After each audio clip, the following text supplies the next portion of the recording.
Today's event is the opening of What Makes Us Us, which is a one-person show I have at Creative Alliance in Baltimore. And the show has been 2 years in the making, which is exciting, but the work has been 26 years in the making. I started the first portraits in the early 90s, trying to find my own voice and being really intrigued with the figure. And one thing led to another, and I continued to make them. Initially, they were visualizations of my own voice and finding that. Eventually, what they became was portraits of other people and portraits of our conversations together. So they are one incredibly big, growing, thriving community of people. I love to talk to people, and when I talk to people, I look at their faces. I look at how they hold themselves, I listen to the quality of their voice, I'm intrigued with what they're saying, and so looking at one another it's a connector. So the portraits are evidence of that I have connected in some way with this person. I've always drawn people, I've always talked to people, and I had a lot of portrait experience when I was in college. I used to sit in Grand Central Station and draw people who were commuting, people who were homeless, because at that time in the late 70s and early 80s, homeless people were permitted visibility. There were benches they slept on, there were people just being where they were. Because that's what they had, and I used to draw them as well because they would come over and say, "What are you doing? Can you draw me?" And I would draw them, and then I would give them the drawing as a gift.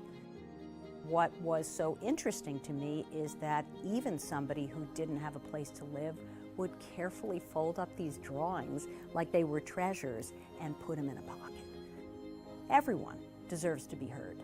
And many of us are not for a variety of reasons. And I feel like not only do people deserve to be heard, but any group of people can come together as a community. I mean, my work is evidence of that. If you look at the styles I'm working in as a metaphor, I'm all over the place, and yet they all exist together. They're all portraits, they're all in the same series. I can go anywhere, I can do anything with it, and I call it a portrait because I want it included in the series. So yeah, I think that my voice is, and I guess this is as a college teacher as well, my voice helps other people, particularly younger people, find their own voices. And that's really important to me. So I don't rule out any materials. I'm willing to put anything in my paintings. So of late, I've been using oil acrylic, charcoal, pastel, colored pencil, marker. Ballpoint pen is really great because there's no pressure when using it. It's such an everyday material. I also tear up old paintings that don't feel resolved to me, and they are breathed a new life.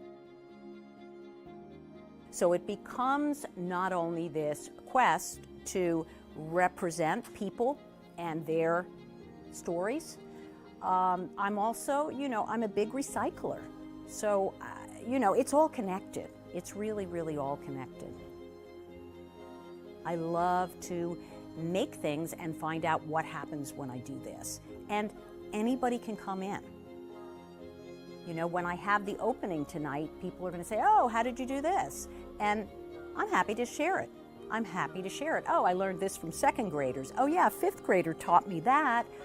I'm happy to share any of it, The more we make and the more we make together, the better things are.